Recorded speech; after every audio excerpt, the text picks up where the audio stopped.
Sean bienvenidos a este canal. Hoy recorreremos la vida de Samuel, un hombre que marcó un antes y un después en la historia de Israel, porque fue el puente entre la etapa de los jueces y el inicio de la monarquía. Su nacimiento mismo ya fue una respuesta milagrosa a la oración insistente de una madre que sufría en silencio.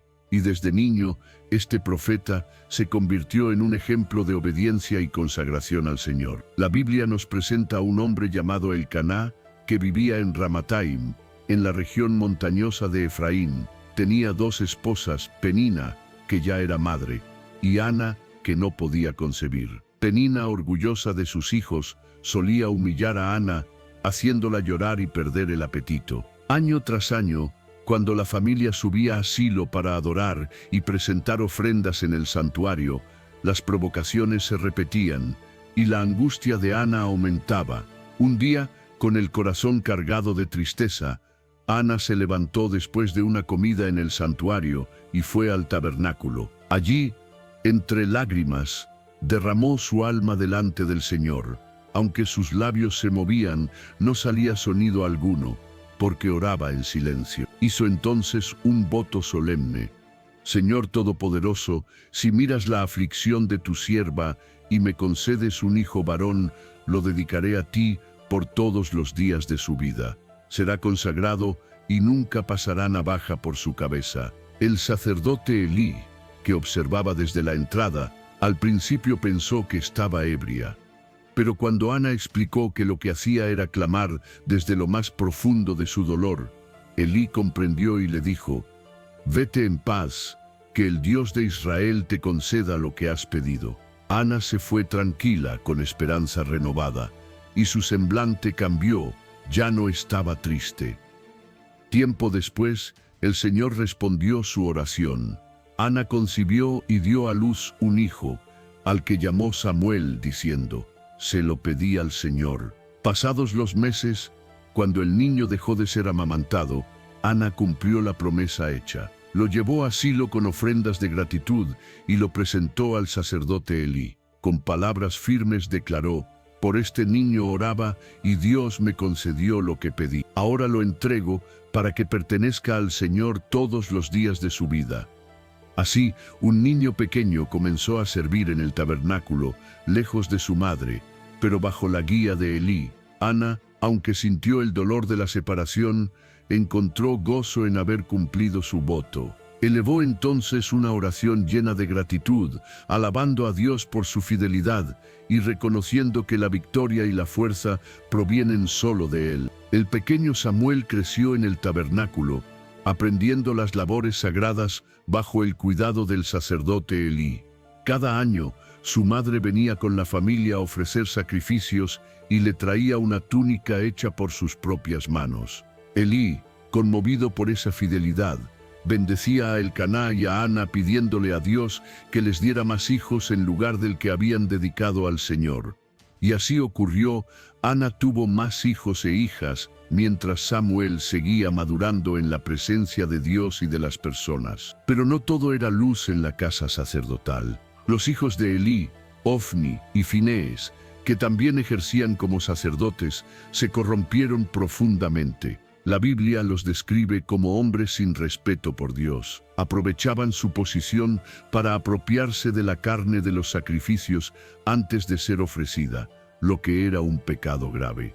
Además, mantenían relaciones impuras con mujeres que servían en la entrada del santuario. Elí, ya anciano, los reprendía, advirtiéndoles que lo que hacían era malo y que hacían pecar al pueblo. Pero sus palabras no eran escuchadas, y él tampoco tomó medidas firmes para detenerlos. Por esa razón, un mensajero de Dios vino a Elí y le anunció un juicio severo. Su descendencia perdería el privilegio sacerdotal y su casa caería bajo maldición. En medio de esa decadencia espiritual, Samuel se mantenía fiel sirviendo al Señor. La Biblia recalca que el joven ministraba delante de Dios, en contraste con la corrupción de los hijos de Elí. Una noche, cuando Samuel dormía en el tabernáculo cerca del arca de Dios, escuchó que lo llamaban por su nombre. Creyendo que era Elí, corrió a su lado y dijo: «Aquí estoy, ¿me llamaste?». Elí le respondió que no, y lo mandó a acostarse otra vez. La voz lo llamó una segunda vez y ocurrió lo mismo. La tercera vez, Elí comprendió lo que pasaba. Era Dios mismo quien hablaba al muchacho. Entonces le enseñó cómo responder: si vuelves a oír, di: habla, Señor, tu siervo escucha. Y así sucedió. Samuel oyó de nuevo la voz: Samuel, Samuel, y él contestó con humildad: habla, que tu siervo escucha. Dios le confió un mensaje difícil. El juicio anunciado contra la casa de Elí se cumpliría sin demora, y nada podría detenerlo. A la mañana siguiente, Samuel temía contar lo que había oído, pero Elí insistió en que no le ocultara nada. Cuando Samuel reveló todo, Elí respondió resignado: Él es el Señor, haga lo que bien le parezca. Desde aquel día, Samuel fue reconocido en toda Israel como un profeta auténtico. Lo que decía nunca quedaba vacío, porque Dios estaba con él y confirmaba cada palabra.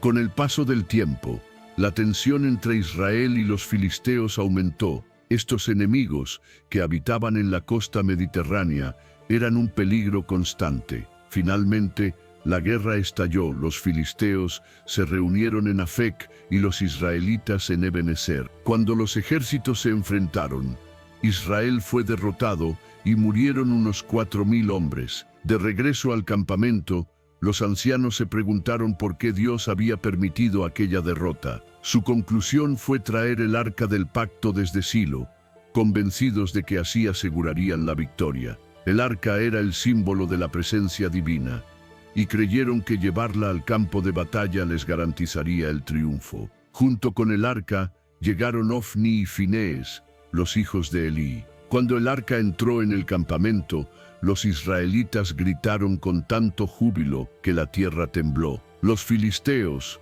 al oír el estruendo, temieron, pues pensaron: Dios ha venido al campamento. Pero en vez de huir, se animaron unos a otros para pelear con valor. Y el resultado fue devastador para Israel. 30.000 soldados murieron, los hijos de Elí fueron abatidos, y lo peor de todo, el arca fue capturada. Un hombre de Benjamín corrió desde la batalla hasta Silo, con la ropa rasgada y tierra en la cabeza, señal de duelo. Elí, que tenía 98 años y estaba ciego, esperaba ansioso noticias del arca. Cuando el mensajero informó que Israel había huido, que sus 2 hijos estaban muertos y que el arca había sido tomada, Elí cayó hacia atrás desde su asiento, se desnucó y murió. Había juzgado a Israel por 40 años. La tragedia alcanzó también a la familia. La nuera de Elí, esposa de Finés, estaba embarazada, y al enterarse de la noticia, entró en trabajo de parto y murió al dar a luz. Antes de morir, llamó al niño Icabod, que significa sin gloria, diciendo: la gloria se ha apartado de Israel, porque el arca había sido capturada. Mientras tanto, los filisteos llevaron el arca a Asdod y la colocaron en el templo de su dios Dagón. A la mañana siguiente, hallaron a Dagón postrado rostro en tierra ante el arca. Lo levantaron, pero al día siguiente estaba de nuevo en el suelo, esta vez con la cabeza y las manos cortadas, quedando solo el tronco. Desde entonces, ni los sacerdotes ni los que entraban al templo de Dagón pisaban ese umbral. Además, el Señor castigó a los habitantes de Asdod con una plaga de tumores. Entonces decidieron trasladar el arca a Gat, pero allí también cayó el juicio divino. Luego la enviaron a Ecrón, pero los habitantes clamaron aterrados: nos han traído el arca del Dios de Israel para matarnos. La angustia se extendió por toda la ciudad, pues la mano de Dios era muy dura con ellos. Después de 7 meses, los filisteos consultaron a sus sacerdotes y adivinos: ¿qué haremos con el arca del Señor? La respuesta fue devolverla con una ofrenda por su culpa, 5 figuras de oro en forma de tumores y 5 ratones de oro, una por cada príncipe filisteo. Prepararon un carro nuevo, lo ataron a 2 vacas recién paridas y dejaron encerrados a sus becerros. Pusieron el arca y la caja con las ofrendas sobre el carro y lo dejaron ir. Las vacas caminaron directamente hacia Bet-Semes, sin desviarse ni a derecha ni a izquierda, mugiendo mientras avanzaban. Los gobernantes filisteos siguieron el carro hasta la frontera. Los hombres de Bet-Semes estaban cosechando trigo en el valle, y al ver el arca se alegraron profundamente. El carro llegó al campo de Josué de Bet-Semes y se detuvo junto a una gran piedra. Allí los levitas bajaron el arca y la caja con las figuras de oro, y el pueblo ofreció holocaustos al Señor. Sin embargo, algunos hombres de Bet-Semes cometieron la imprudencia de mirar dentro del arca, lo que estaba prohibido. Dios los hirió, y 70 hombres murieron aquel día. El pueblo lloró y dijo: ¿quién podrá estar delante del Señor, este Dios santo? Entonces enviaron mensajeros a los habitantes de Kiriat Jearim, diciendo: los filisteos han devuelto el arca del Señor, vengan y llévensela. Los hombres de aquella ciudad la llevaron a la casa de Abinadab, situada en un collado, y consagraron a su hijo Eleazar para que la cuidara. Allí permaneció el arca durante 20 años, mientras todo Israel lamentaba su situación y buscaba al Señor. Pasaron los años, y el pueblo de Israel, aún herido por las derrotas y la pérdida del arca, comenzó a volverse nuevamente a Dios. Samuel, como juez y profeta, aprovechó ese despertar espiritual para guiar a la nación hacia una verdadera restauración. Él les habló con claridad: si de todo corazón desean regresar al Señor, deben apartar de entre ustedes a los dioses extranjeros y a Astarte. Dedíquense solo al Señor, y Él los librará de la mano de los filisteos. El pueblo respondió a su llamado. Abandonaron a los ídolos y comenzaron a servir únicamente al Señor. Para sellar ese arrepentimiento, Samuel convocó a toda la nación en Mizpa. Allí, los israelitas confesaron su pecado públicamente, derramaron agua en señal de quebranto, ayunaron y dijeron: hemos pecado contra el Señor. Samuel intercedió por ellos y actuó como juez en aquella asamblea solemne. Al enterarse de la reunión, los filisteos marcharon contra Israel. El pueblo, atemorizado, pidió a Samuel: no dejes de clamar por nosotros al Señor para que nos salve de sus manos. Samuel tomó un cordero y lo ofreció en holocausto al Señor, clamando con fervor en favor de la nación. Mientras el sacrificio se consumía, los filisteos se acercaron para atacar. Entonces, Dios intervino de manera sobrenatural. Un gran estruendo tronó en el cielo, llenando de confusión al enemigo. Los filisteos fueron derrotados, y los israelitas los persiguieron hasta más allá de Bet-car. Como recuerdo de esa victoria, Samuel tomó una piedra y la colocó entre Mizpa y Sen, dándole el nombre de Ebenezer, que significa piedra de ayuda, y declaró: hasta aquí nos ha ayudado el Señor. A partir de ese día, los filisteos fueron sometidos y no volvieron a invadir el territorio de Israel mientras Samuel vivió. Las ciudades que los filisteos habían tomado fueron devueltas, desde Ecrón hasta Gat. Además, hubo paz entre Israel y los amorreos. Samuel continuó ejerciendo su labor de juez durante toda su vida. Cada año recorría Betel, Gilgal y Mizpa, administrando justicia en esas ciudades. Después regresaba a Ramá, donde estaba su casa, y allí también juzgaba a Israel. En ese mismo lugar edificó un altar al Señor, consolidando a Ramá como un centro de adoración. Bajo su liderazgo, Israel experimentó una profunda renovación espiritual y un tiempo de estabilidad. Samuel combinaba la función de juez, la guía profética y la intercesión sacerdotal, siendo un líder íntegro en medio de una nación que había conocido la derrota y ahora volvía a experimentar la victoria y la paz bajo la mano de Dios. El tiempo pasó y Samuel envejeció.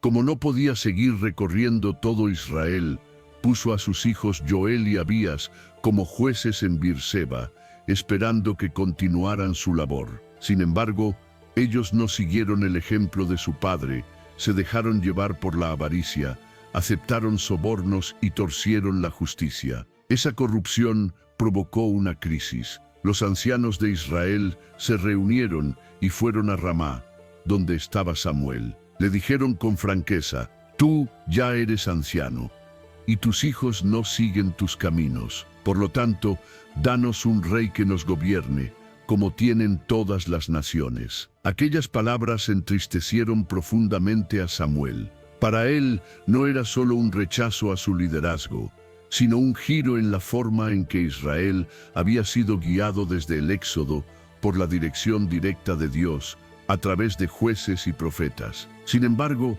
como siempre hacía en momentos decisivos, Samuel oró al Señor. La respuesta divina fue clara: escucha al pueblo en todo lo que pidan, porque no te han rechazado a ti, sino a mí, para que no reine sobre ellos.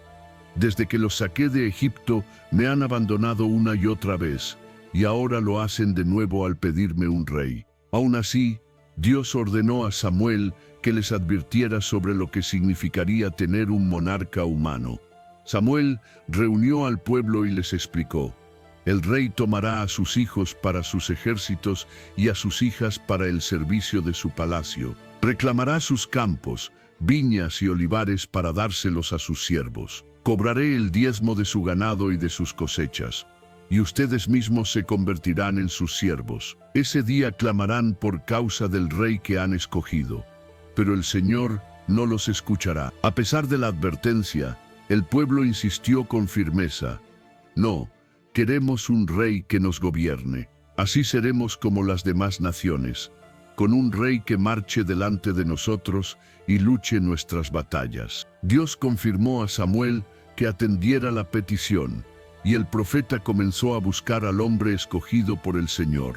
En la región montañosa de Benjamín vivía un joven llamado Saúl, hijo de Quis, un hombre de buena posición. Saúl era alto y apuesto, más que cualquiera en Israel. Un día, su padre perdió unas asnas y le pidió que saliera a buscarlas junto con un criado. Después de recorrer varias zonas sin éxito, Saúl pensó en regresar para no preocupar más a su padre. Pero su criado le recordó que en aquella ciudad vivía un hombre de Dios muy respetado, cuyas palabras siempre se cumplían. Decidieron consultarlo, sin saber que ese encuentro cambiaría para siempre el destino de Israel. Dios ya había hablado a Samuel el día anterior, diciéndole: mañana a esta hora te enviaré a un hombre de la tierra de Benjamín, a quien ungirás como príncipe sobre mi pueblo. Él librará a Israel de la mano de los filisteos, porque he escuchado el clamor de mi pueblo.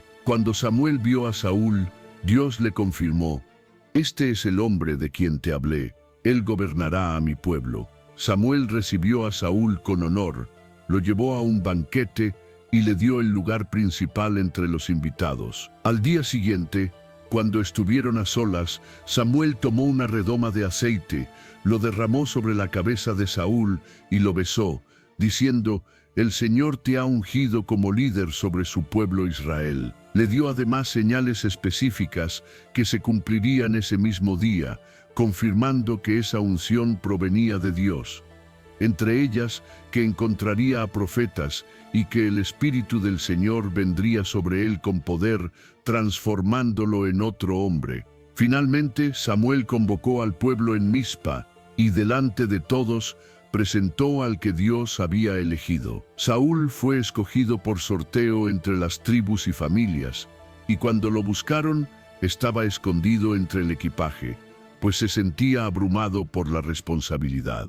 Lo sacaron y al verlo sobresalía en altura sobre todo el pueblo. Entonces Samuel proclamó: ven al que el Señor ha escogido, no hay otro como él en todo Israel.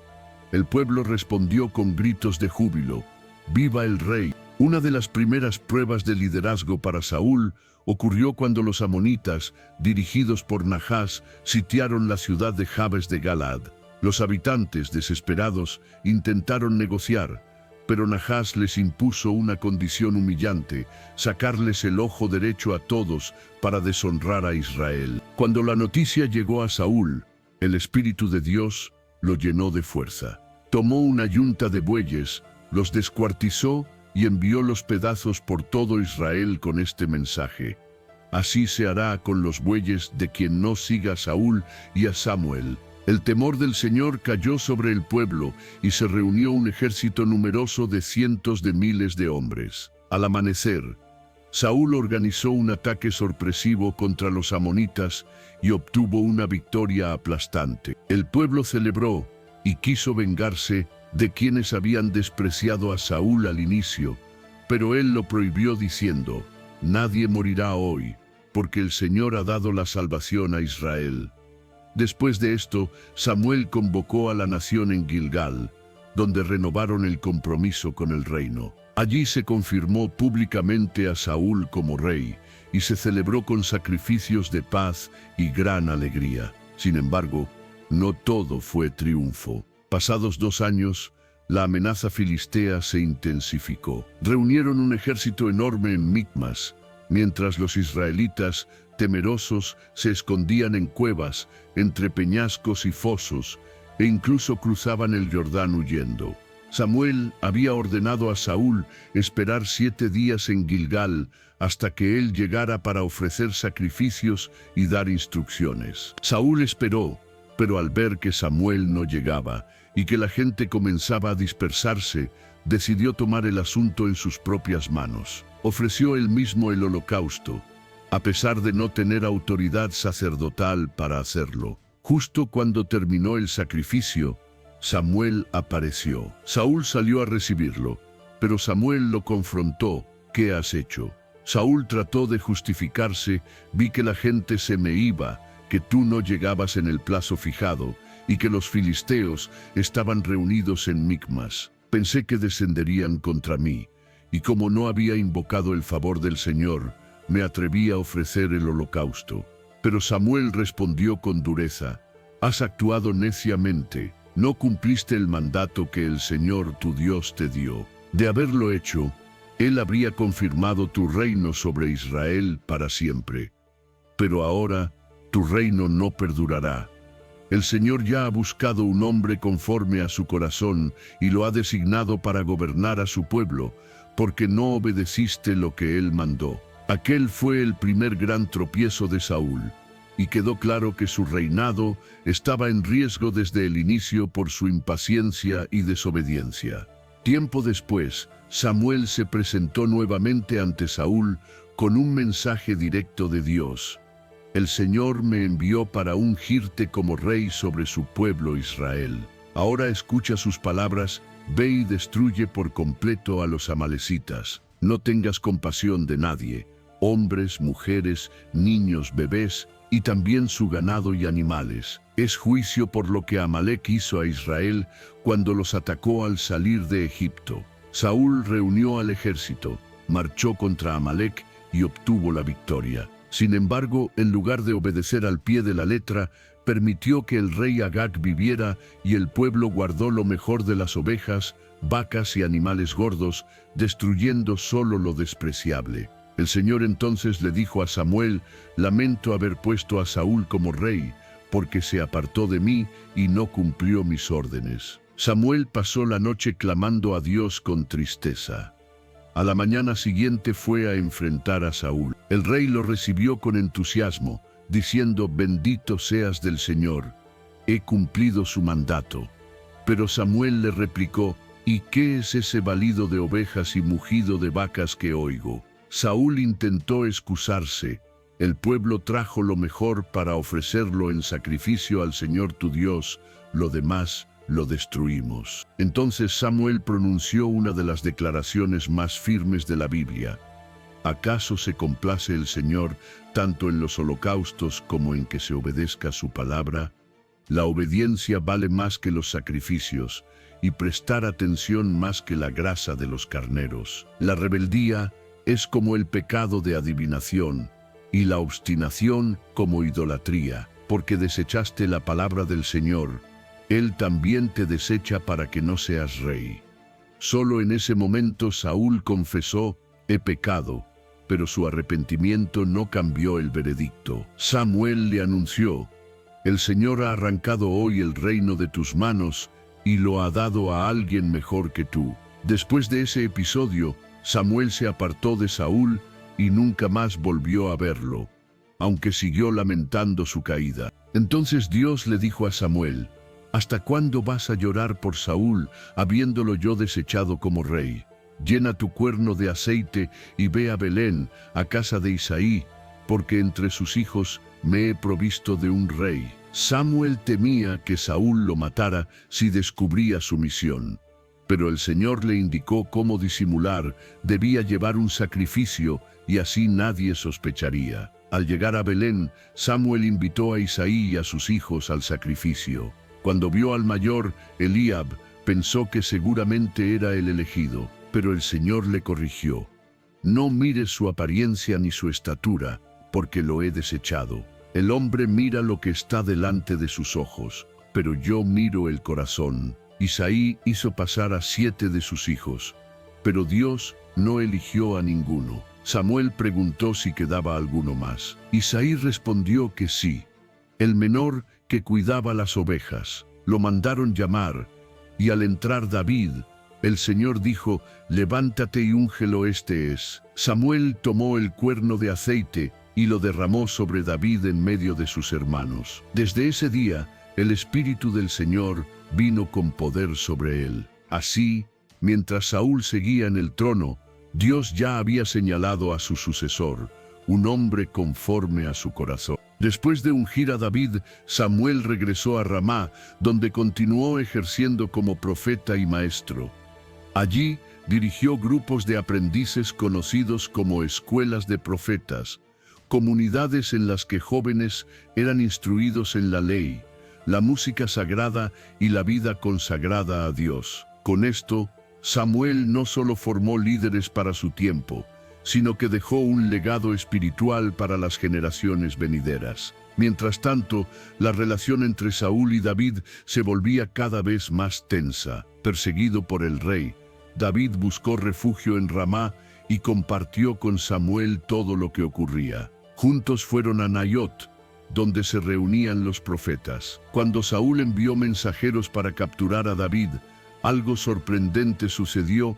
El Espíritu de Dios descendió sobre ellos y comenzaron a profetizar. Saúl lo intentó nuevamente, enviando otros grupos, pero en todos los casos ocurrió lo mismo. Finalmente, él mismo fue a Ramá, y también terminó profetizando en presencia de Samuel. Ese episodio mostró que, aunque Saúl había sido rechazado, Dios seguía teniendo la última palabra sobre él y que Samuel aún inspiraba respeto. El tiempo pasó y Samuel llegó a la vejez. Finalmente murió y toda la nación se reunió para llorarlo y darle sepultura en su ciudad, Ramá. Su partida marcó el fin de una era. Israel lo despidió con honor, reconociendo en él a un líder íntegro que había guiado a la nación en uno de los periodos más decisivos de su historia. No obstante, su nombre aparecería una vez más en un episodio oscuro.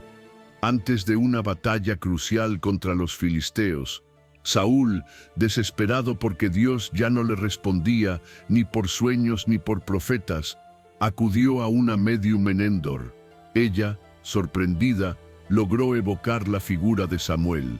El profeta, aun después de muerto, habló con firmeza: ¿por qué me consultas si el Señor se ha apartado de ti? El reino ya ha sido entregado a David, como él lo dijo. Mañana tú y tus hijos estaréis conmigo, y el ejército de Israel será derrotado. Y así se cumplió. Saúl cayó en batalla junto a sus hijos, cerrando el primer capítulo de la monarquía de Israel y abriendo el camino para que David asumiera el trono. Samuel, como último juez y primer profeta en tiempos de reyes, dejó una huella imborrable. Fue puente entre dos eras, la de los jueces y la de la monarquía. Su vida de oración, obediencia y fidelidad mostró que el verdadero liderazgo espiritual no depende de la fuerza humana, sino de la cercanía con Dios. Así termina la vida de Samuel, un hombre que desde niño aprendió a escuchar la voz de Dios y que, con integridad, guió a Israel en uno de sus momentos más decisivos. Fue juez, profeta e intercesor, ungió a los primeros reyes y mostró que la verdadera autoridad no depende de la apariencia, sino de un corazón obediente. Su historia nos recuerda que la fidelidad, la oración sincera y la obediencia a la voluntad de Dios pueden cambiar el rumbo de toda una nación. ¿Y tú, qué te dejó la vida de Samuel? ¿Te animas a vivir con la misma entrega y fe en medio de tiempos difíciles? Si esta narración te inspiró, no olvides suscribirte al canal y activar la campanita para que no te pierdas las próximas historias bíblicas. Comparte este video con tus amigos y familiares para que ellos también conozcan el legado de Samuel. Déjanos en los comentarios qué otro personaje bíblico te gustaría que exploremos en los próximos episodios. Que Dios te bendiga y nos vemos en la siguiente historia bíblica.